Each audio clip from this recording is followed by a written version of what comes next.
দিওয়ালির ছুটি কাটাচ্ছে, বড়মশাইও ঘরে আছে, বললো চলো যাই ঘুরে আসি। কোথায় আর যাব, আশপাশে অনেক আমাদেরও দেখা যায় সি বিচ।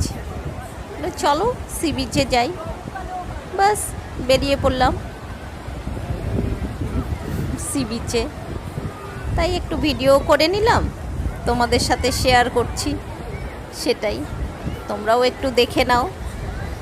Bye bye.